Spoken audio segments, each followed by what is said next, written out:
Hi,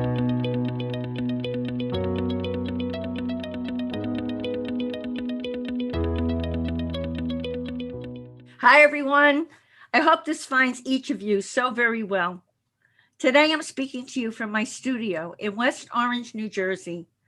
Honored to have this special opportunity to interview Dr. Jeff O'Driscoll, who is a retired emergency physician, an intuitive spiritual mentor, a speaker, an artist, and the author of Not Yet: Near Life Experiences and Lessons Learned, his award winning memoir that walks readers through a series of near death experiences in the emergency room that opened a window into the spiritual world. Jeff is board certified in internal medicine and is a fellow of the American College of Emergency Physicians. He and his wife Sheila live in Salt Lake City, Utah. They have 5 children and 5 grandchildren. For 25 years, Jeff helped more than 60,000 patients to heal their bodies. With candor, humor, and empathy, he now helps people to identify their gifts, find their own answers, and heal their souls. He delights in bringing people to their aha moment, and he has been quoted as saying, "Helping souls heal heals me." This is surely going to be a very fascinating and enlightening interview. Hi, Jeff. A warm, heartfelt welcome to Grief at Rebirth podcast. Let's begin our. Go ahead, Jeff. Thank you for having me. It's wonderful to be with you. Oh, such a pleasure. Hey, everyone. I got to tell you, this is a cool dude here. You want to hear this. You want to hear this interview. Let's begin our interview with this question. Please share how your intuitive gifts began shortly after a farm accident took the life of your 15-year-old brother, Stan, and continued on through your rowdy football and rodeo years. Yes, we don't talk about some of my rowdy years. She's still learning things about me. My brother died in a farm accident just a month before my 12th birthday. And I didn't think it really had an impact on me, frankly. I saw the agony of my parents, but I thought I got through it unscathed. And then when I was 16, I was driving a car much too fast on a narrow, windy country road after dark with 2 friends in the car, nobody wearing seatbelts. And a voice spoke to me and said, "You need to slow down." Wow. And for some reason I listened. It wrapped itself around me. I experienced it more than heard it. I slowed down. I went around the corner. I hit a car head on. There was a lot of damage, but nobody was injured. I think I might have died that night if I hadn't have slowed down, if that voice hadn't have spoken to me. But still, I didn't really think much about it. And I had those experiences more and more. And then 20 years after my brother died, he came to me and he said, "You have to go talk with our mother because there's things she's never told you about my death." Wow. And that got my attention. So I went and visited with my mother, just the 2 of us, one quiet afternoon. And she told me that day for the very first time, she said, "Before Stan died, I always knew where you were in the house because I could hear you singing. After your brother died, you stopped singing." Wow. And that was the first time I realized that it had a major psychic impact on me, my brother's death. And then when I finally started to share some of my experiences decades later, people asked me, "How did this all start? Where did this happen for you?" And I had to go back in time, and I finally realized I think it started with my brother's death. That's when I started having these spiritual experiences. I think that that opened a window for me that never fully closed. Wow, it feels like it was there, but that was the important thing that triggered it open. When you were an emergency physician, you received messages from spirit that helped you care for patients, including diagnoses you hadn't considered. Please tell us some of these stories, including what you sometimes witnessed. I know you saw patients' spirits leave the body and also arrive, right? You saw both. When you saw a person's eternal essence leave or arrive their body, could you share that? That's amazing, Jeff. Could you share that with us? Yes, on occasion, Usually not when I was caring for a patient, interestingly. Usually when one of my colleagues was taking care of a patient and I didn't have any responsibility for that patient or any concerns about providing medical care, I think that opened my heart and made me more available. If I was taking care of the patient, I was so wrapped up in the orders and the diagnosis and all these other things that spirit didn't have as clear an access. But I remember one time walking into a room where my colleague was resuscitating a woman who had drowned in a hotel pool, and she had no heartbeat. And I became aware of her presence, her outside of her physical body. And she was just kind of getting her bearings, kind of getting a feel for what it was like to be out of her body. And just as she's kind of becoming aware of these things, she was gone. She suddenly just was gone. And I wondered, what happened? Where did she go? And then I looked over at the cardiac monitor and she had a heartbeat again. She was back in her body. Oh my goodness. She hadn't gone anywhere. She was just back in her body, and I couldn't perceive her spiritual connection at that moment anymore. So I had a number of experiences like that. I saw people leave their bodies when they died, and they'd communicate with me before they left this realm. On one occasion, I was impressed that I needed to do a scan on a patient that had no real medical criteria to need a scan. And I talked with the patient about it. I said, you don't meet medical criteria for this head scan, but I really think it's maybe important. And he agreed. He kind of joked with me and said, yeah, sure, go ahead and order the test. Was it like a message that you got or a feeling you got? It was just a feeling. It was like a knowing. And 15 minutes later, the radiologist called me with the results of his head scan. He had this accumulating hematoma in his brain that was life-threatening. He wanted to get up and go home before I ordered the scan. And if I'd have let him do that, he would have died. But because I ordered the scan, I was able to call a neurosurgeon, and 15 minutes later, he was in the operating room having this blood drained, and he had no ill toward effects, to my knowledge, after that. Kind of makes you wish that every single doctor that you go to had your ability, because it's like a really extra special ability that you have to hear from a person's soul or whatever. That's wonderful. So after 25 years of not telling anybody that you had this special ability, you intuited that it was time to share many of your special experiences in your award-winning book titled Not Yet: Near-Life Experiences and Lessons Learned. Please tell us about your book, why you call them near-life experiences instead of near-death experiences, and share with us the heavenly message you received about your book as you boarded a plane to a speaking engagement.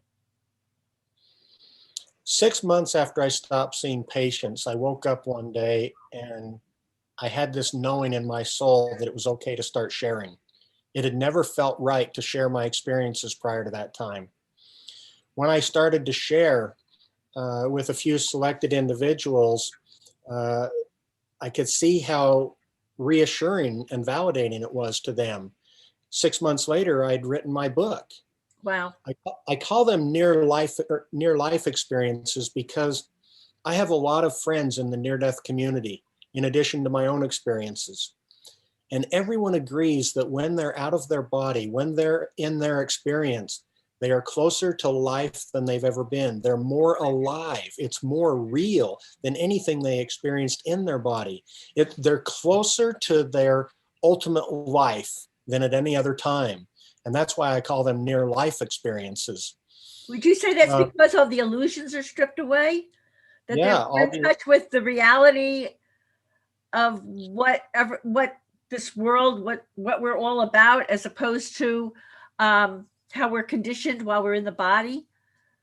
Right. Many near-death experiencers, when they come back, will say something like, it was so real. This feels like a dream. That was real. And that's a consistent sentiment expressed by people. And I had spiritual experiences that confirmed that to me as well. And so that's why I call them near-life experiences. You mentioned when I was boarded a plane and you got a message just after you wrote your book? Yeah, I was sitting in the airport with a stack of books in my suitcase, going to speak for the very first time publicly about my spiritual experiences. And a woman sat down next to me and asked me where I was going, what I was doing, the usual questions. And when she found out the topic of what I was going to be speaking about, her whole countenance changed. And she looked at me and said, "My grandfather just died, and he's come to me a couple of times." And she took one of my books and she got on her plane. And I went and got on my plane. Like you said in the introduction, I'd seen in excess of 60,000 patients at that point in my career. And on the plane to my destination, Spirit spoke to me and said, "You will help more people with this book than you helped as a physician in the emergency department." Changed my whole perspective on the rest of my life.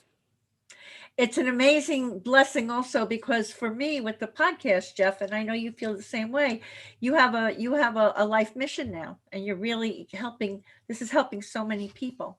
It's a blessing. It really is. I have to read this passage from your book. By the way, everyone, it's a wonderful book, and I totally enjoyed it. I want to read this passage and get Jeff's take on something in it. This is from your book, Not Yet, and it really resonates with the mission of Grief and Rebirth podcast. Quote, "The mist of darkness and the pains of life are inevitable. They're on the path we all must tread. Trying to avoid them through drugs, alcohol, sexual exploitation, or any number of other destructive behaviors only takes us away from the ultimate happiness we truly desire and the rewards that await an authentic life." Jeff, what is an authentic life, and what are the rewards that await an authentic life? Because so many of us are not being true to who we are. I know. An authentic life for me is honoring who you are and living in the present. I used to think that was cliche, living in the present. The past is gone, the future's not here, you can only live in the present. And I thought that was cliche. And then one day I realized something. I've had profound spiritual and I'm grateful for them, and they've taught me many things. And I anticipate divine spiritual experiences in the future, and I look forward to them. But I can only experience the divine in the now.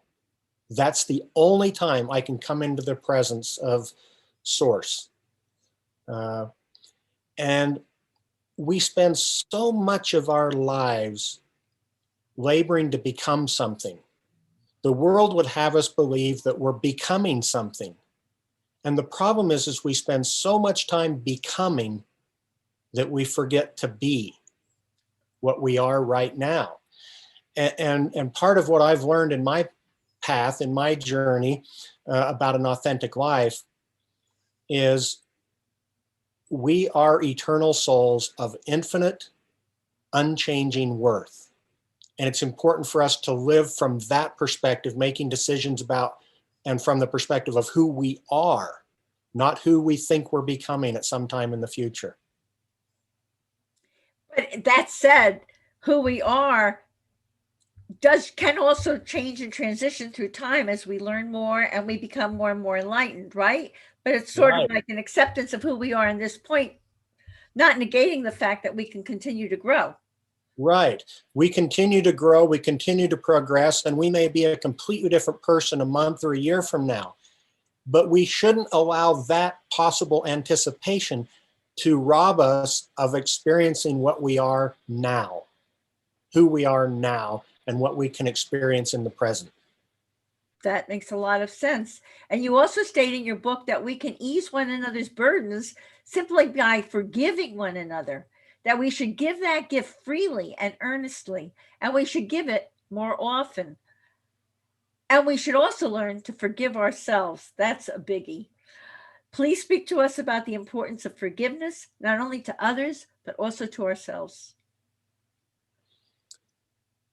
Forgive freely, forgive often, forgive early. All right, so someone has hurt you, someone has harmed you, and the forgiving is more about for you than for that person. Yeah. But how do you do that? If that so tell our listeners who are saying, yeah, but how do I forgive, or how do I deal with that? Can you give us some a lot of people talk about repentance, and I'm fine with repentance. I think we can all improve ourselves, of course. But if you think about it, repentance is a really very selfish perspective. It's about, I'm making myself better. Forgiveness is a completely selfless thing. I can give forgiveness to anybody, anytime, and it's not dependent upon their actions. They don't have to come and apologize to me. I can simply forgive them. And when we forgive, we let go of a burden. We So let wait a go. minute, forgiving is not letting them off the hook necessarily. Well, it depends on the words, I guess. I don't want to get caught up in semantics, but you can forgive somebody and still not invite them back into your life. If they're untrustworthy and they cause destruction everywhere they go, you don't have to have them in your life. But you also don't have to hold resentment toward them either. You can forgive them and love them unconditionally and still choose to not have them in your life. That's okay. I call it detaching with love. I just send them love, but I back up a little bit. And what about forgiveness to ourselves, Jeff? I was in meditation one day and Spirit spoke to me and said, "You're here to love yourself as you are." I said, "Whoa, wait a minute. That can't be. That's contrary to everything I've been taught all my life. I must be listening to the wrong voice." And then I was taken to some ancient texts where we're taught to forgive others and to forgive ourselves and to love others and to love ourselves. And it dawned on me that day, something that had never occurred to me before. Generally, when we think we have received an imperative from the divine, we feel like we should honor it promptly in the present. And it occurred to me that day, the only way I can love myself today is to love myself as I am. That's the only me that exists. So it wasn't a rationalization. It wasn't an excuse to love myself as I am. It's an invitation. And the only way I can honor it today is to love myself as I am. I can love next week or next year's version of my thinner, more compassionate self, if that exists a year from now. I can love that person then. Today, I love myself as I am. And that's called self-acceptance, which is so important. That means so much. And in Not Yet, you highlight the remarkable near-death story, and this, everyone, is amazing. The remarkable near-death experience story of Jeffrey Olson, who lost his spouse, his son, and his left leg in a tragic automobile accident. Please tell us about the shared death experience. I'm sure many of our listeners have never heard of a shared death experience. The shared death experience you had with Jeff's deceased wife, Tamara, in the emergency room, and give us a taste of Jeff's near-death experience. And by the way, full disclosure, everyone, I'll be interviewing Jeff Olson on the podcast at a future date. So that was an amazing story in your book about that shared death experience. You want to share that with our audience, please? Yes, it was 24 years ago this month. It was the end of March, 1997. Jeff Olson was involved in a horrible car crash. As you mentioned, it nearly killed him, and it took the life of his wife and his 14-month-old son, Griffin. His 7-year-old son, Spencer, survived with virtually no injury. Jeff was flown to my trauma center. He and I had never met before. I went into the trauma room and he was unconscious on the gurney, and there was a bunch of people taking care of him. Standing above him in the air was his newly deceased wife, Tamara. And I saw her. I experienced her presence. She communicated with me. I had never met her before, but I knew who she was instantly. The room got quiet for everybody but me. Everybody else was doing their tasks, but for me, it was like somebody turned the volume off on the television. And I experienced her. I walked over and I looked down at Jeff, and I assessed him briefly. And while I looked down at him, I could still see Tamara standing behind me in the air because I could see in all directions at the same time.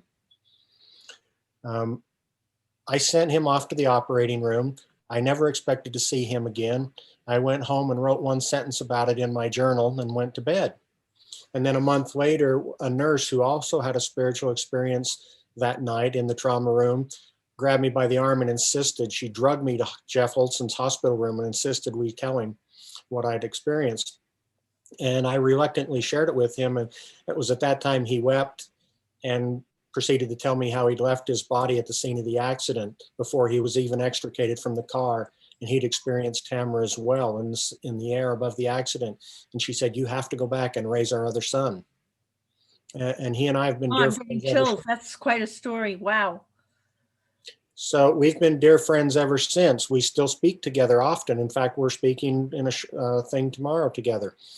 Um, a shared death experience you mentioned is one like I had, where somebody else died and I had a profound spiritual experience, and I was awake and alive and alert and healthy, not on drugs, not having a seizure. There is no explanation really from a medical perspective about the experience I had, and it's often referred to as a shared death experience. It's it's amazing. Could you share what your guides have taught you in some of your darkest hours? You talk about that in the book. And you've also stated that as the veil was drawn back, you experienced eternity and felt whole. Please tell us more about this, Jeff. I was in a really, really dark place. It was a really, really difficult time in my life, and it went on for about 4 to 5 years. Was this while you were still an emergency room physician or after? Yes. I was an emergency room physician, and in fact, this was before my experience with Jeff Olson and his wife, Tamara. Um, and I had asked Spirit if I could help a friend with her spiritual burden. Her husband had died, and she was a widow with 6 children. And I wanted to help her, and I didn't know how. And I had this profound spiritual experience. And I asked Spirit, I said, "Can I carry some of her burden for her?" And the answer to my surprise was yes. Wow. And that heavy, horrible, mourning, sorrowful, dark grief that was in her life settled onto mine. And it was with me for about 5 years. On one occasion, it was so heavy and dark and so imposing, I literally thought that I might die. Mind you, I'm a physician. I thought I might die. And a voice said, "This is how Rebecca felt the day her husband died." That was the name of the woman whom I was trying to help. Wow. And I was given that experience vicariously. On one occasion, I prayed and I asked that I might be relieved of that darkness, that horrible, heavy feeling. And Spirit spoke to me and said, "Not yet." That's where the title of my book comes from, that experience. I was just coming out of that incredibly soul-stretching experience when I met Jeff Olson. Our first real substantive conversation we had together after he got out of the hospital, he was really struggling because some of his experiences didn't fit with some of the things he'd been taught all his life. And he was struggling through this. And after our first real conversation, I came home and I wrote in my journal that I was finally grateful for those years in the darkness because I knew the answers to Jeff's questions and I knew how to help him. What a blessing. And that's what you're also passing it forward to so many other people now, which is such a blessing. You washed the feet of a homeless man in the ER and you saw his divine nature. Please share that experience and what you saw.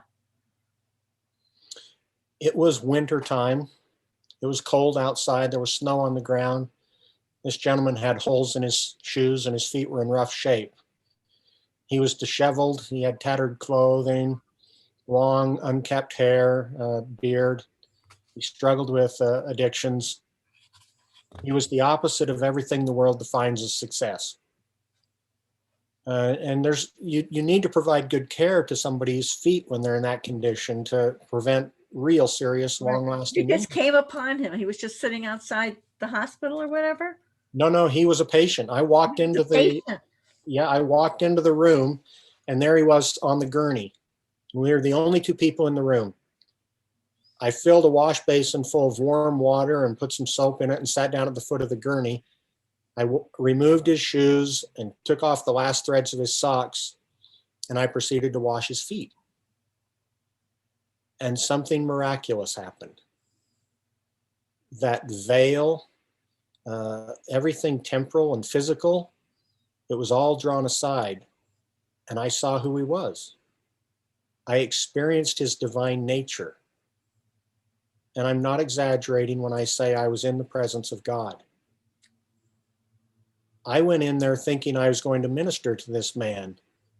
And then I realized he was there to serve me, because he was the antithesis of everything the world defines as success. And yet I saw his divine nature. And I viewed every soul since that day differently, because that's who we all are. We're always sitting next to God, whether we're in a worship service or in the gutter. That's who the person next to us is. That's who we are. That's amazing.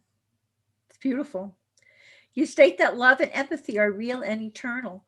Please explain why empathy is such an important trait for each of us to cultivate. And for those who lack empathy, is there a way for them to develop it?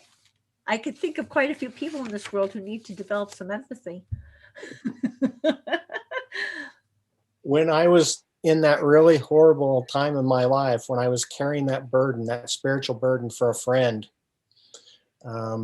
I was given that experience I told you about, where Spirit said, this is how she felt the day her husband died. I was given that experience vicariously. I'm not a woman. I haven't lost a spouse. And yet I had that horrible, heavy, physical burden. And I was told, this is how she felt. I went to speak with a friend of mine. He was twice my age at that time. And he'd had a soul stretching life. He'd been in a foxhole in Okinawa. And I talked with him about this one day, and he just looked at me and he said, empathy is a good thing. Empathy is what this life is about, in my opinion.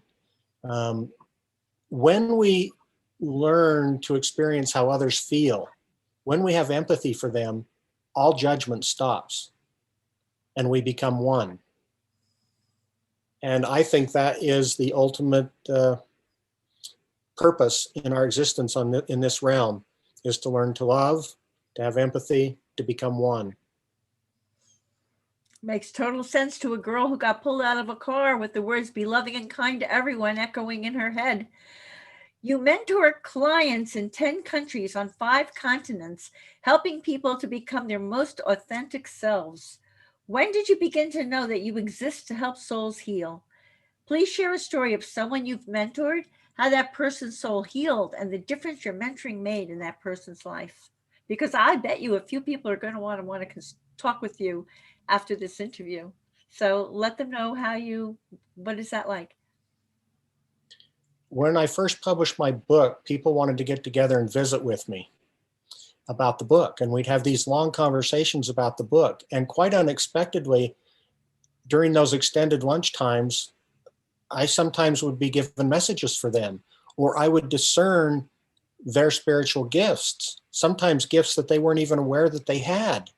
And as we'd talk, I'd ask them questions that would be given to me, and sometimes they'd answer the question and then their eyes would widen and they'd realize, oh, that's the answer to my question. I just verbalized it out of my own mouth. And so that's what I do now. It was that little tagline, that mission statement was given to me one day. I exist to help souls heal. And I'll give you one example. That very evening, I went to hear my friend Jeff Olson speak. I wasn't speaking, I just went to support him. And he does this horrible thing I hate. He makes everybody stand up and face each other in pairs and look into one another's eyes in silence. And it's powerful for a lot of people, but I never liked it because it makes me uncomfortable. But I had to do it because I was sitting on the front row. And I turned to this guy next to me. His wife had already turned to her best friend. And so there was nobody left but me and him to look at each other. And he was really uncomfortable. And he started looking away. And I thought, well, I'm gonna make it easy for him. I'm gonna look away too. And then I heard that message that had been given me earlier in the day. I exist to help souls heal. And I thought, I'm going to love this man enough to help him and give him what he needs. So I looked him in the eyes and we looked at each other for a prolonged period of time, and he just broke down and wept. And at the end, without ever saying a word, he gave me a hug and then he thanked me. Over a period of several days or a week, I did some sleuthing around on Facebook, found his wife, whom I'd never met before, and she invited me to come meet him in his hospital room. I went on Christmas Eve to his hospital room. I walked in and sat down, and before I could even ask him what happened that night, he started to talk to me. He said, "When I looked at you that night, Spirit said that we were fellow travelers, and if he told me his story, I'd believe him." And we had this profound experience that day in his hospital room. Several weeks later, he died. Wow. Those two encounters were the only experiences we had together in this life. And yet I feel like I've known him for an eternity. And I felt like I came into his life at the time he needed me, and vice versa. We're all here to help one another. Yeah, and you witnessed him. You witnessed him at the end of his journey, which was a tremendous blessing as he was getting ready to transition. I think that's wonderful. And why do you say that it is important to honor your grief and the grief of others, and that there is no single right path to doing this? You of all people certainly know about grief. When my brother died, my mother wanted to go to the cemetery. She felt closest to her firstborn son at the cemetery. She felt his presence, I guess. She felt comforted when she was there, and she wanted to go often. Initially, she wanted to go daily. My father hated going to the cemetery. For him, it was a place of darkness and sorrow and grief, and he hated it. And I didn't know this for 20 years. I later found out that he got to the point where he dreaded coming home from work because he knew mom would want to go to the cemetery, and he knew to be a supportive husband, he'd have to go, even though it was a horrible, painful, miserable experience for him. They never talked about it really this way. They never got any counseling. They just muddled through. They got separated. They were separated for over a year, I think, and nearly divorced because they grieved differently. And nobody helped them understand that each person's grieving process was just as authentic as the others, and that they could support one another without having to be the same. Some people get mad if you don't go to the cemetery often enough. Other people get offended if you mention his name. But everybody does the process differently, and we need to honor that, in my opinion. I agree. Fortunately, my parents were able to get back together, and they're still together today. That's great. I agree with you, because even today, when it doesn't even come to grief with different things, people feel differently about going to an event or not. And there's often a lot of this pressure. You should. And I tell people, don't should yourself. You need to be true to yourself, and that's very in keeping with what you're saying. You visit a tree you call your stand tree, and you continue to receive visits from your deceased brother Stan. You want to tell us about that? What I refer to as my stand tree was we planted the summer he died. He died in June. We planted a tree in the front yard. My parents still live in that house. It's now been more than 45 years, and that tree is still there. And I still lay under the shade of that tree in the summer when I go to visit my folks. It's my stand tree. And he still comes to me occasionally. He came to me a couple of years ago when I was in meditation, and he touched my hand. And when he touched my hand, the walls and the ceiling of the building faded away. And I was in this profound, glorious place that I think a lot of people would describe as heaven. He led me through, and he showed me around. He gave me a life review, and he showed me the days where my course in life had taken a significant turn. And he showed me how he'd intervened for me on those days on my behalf. Wow. Then he showed me the day of his death, but not from the perspective I'd seen it from as a child. He showed it to me from the perspective of my parents. And I experienced the agony and the sorrow and the loss that my parents felt.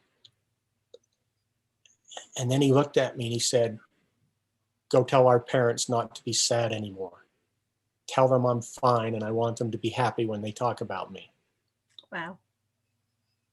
What a profound message that is for all of us.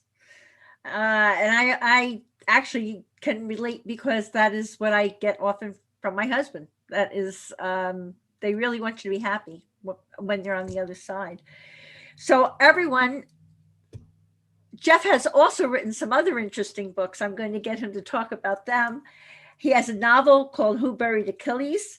And you have a series of children's books about Muck the Duck and Friends. So I have two 8-year-old grandsons. Would they love Muck the Duck and Friends? They would. I was riding in a car with my then 3-year-old granddaughter, very precocious girl with a great vocabulary. And she said, "Papa, tell me a story." We were in the car, so I had to make it up. So I told her a story about Muck the Duck. Muck learned something about bullying. And she loved it. And 3 days later, she was telling my wife about it. And Sheila said, "Jeff, you have to write this down." So I wrote it down. And then I found an illustrator, just a really gifted illustrator. And it was so much fun making the book. I made 5 more. So there's a series of 6. And yeah, they're about 500 words each. They all have a good, valuable moral to them. Ringo the dingo lives in Australia. He learned the importance of just being able to say, "I made a mistake. I'm sorry." Oh, wow. So yeah, they're great books. They're life lessons, but They're they're life but they're lessons. fun for kids. And who did bury Achilles? I was doing consulting work for a medical device company, and I spent about 5 weeks one winter in Europe, traveling around half a dozen different countries by train. And I started writing this book about a person that they lived in Zurich as an adult. They were born in Bayeux, France. And they had a very spiritually broken life. His father was horribly abusive, and he was trying to find some purpose in his life. And I started writing the book while I was traveling by train around these different areas in Europe. So all the places that the main character in the book stays at in his hotels, his restaurants, they're all places I stayed at and ate. And it starts out as a pretty gritty book, but it's actually his spiritual journey, and he finds something along the way. Okay, that's great. So everyone add that one to your list too. Jeff, everyone wants to connect with you now. So spell it out. Tell them how to connect with you. I'm sure you have a website, email. I'm on Facebook. Facebook? Yep, I'm on Facebook. I'm on. I have a website. It's jeffodriscoll.com. Let's That's spell that. just JEFFODRISCOLL.com. Okay. But if you can't remember that, just go to helpingsoulsheal.com. That's beautiful. And you state that helping souls heals you. You, of all people, what is your message about the importance of healing that you'd like to share with our audience? When I first started helping people in this way, I was talking with a friend of mine, and he looked at me and he said, "I think you're a healer." And I said, "Oh, no. I grew up in a very traditional background, and my opinion was there was one healer, and it was a divine person." And I said, "No, I can't be a healer." And he looked at me and he goes, "I disagree. I think you're a healer, and I think you should ask for permission to use the word." So I took his advice. I came home, I changed my clothes, I went for a run because I get a lot of good downloads when I'm out running. And while I'm running, I said, "Is it okay to call myself a healer?" And the creator came to me. And on this occasion, the presence was a masculine presence. And he said to me, I said, "Is it okay to call myself a healer?" And he kind of chuckled and he said, "Of course. I made you a healer." And with those few words, I got this download and I understood, oh, he's not diminished by my successes. If I'm a really good healer, it doesn't make him less. He's not jealous. Not at all. You're an extension of him. And so I came home, and that was the day I put healer on my business card and on my website. And that was my journey. Wow. And Jeff O'Driscoll, what is your tip for finding joy in life? Finding joy in life.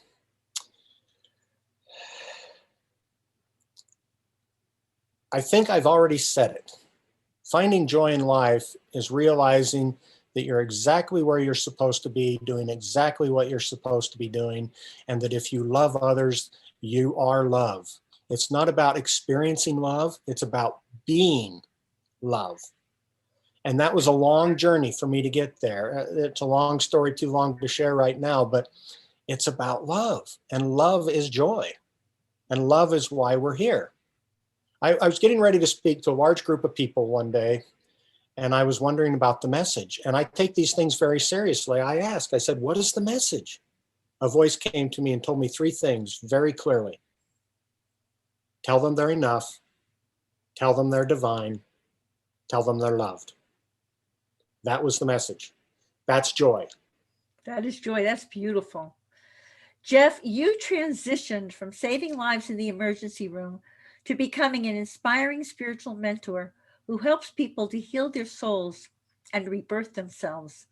I'm sure there are many in our Grief and Rebirth podcast audience who are now eager to read and learn from the many special insights to be found in your book, Not Yet, Near Life Experiences and Lessons Learned, as well as wanting to experience your unique and inspiring intuitive mentoring. Thank you from my heart for the honor and blessing of interviewing you today. It has been a truly eye-opening and touching interview. And here's a reminder, everyone, that you can see the show notes and all Grief and Rebirth podcast episodes on ireneweinberg.com. And make sure to follow us and like us, because we know you do, on social at Irene S. Weinberg on Instagram, Facebook, Twitter, and YouTube. As I like to say, to be continued. Many blessings, and bye for now.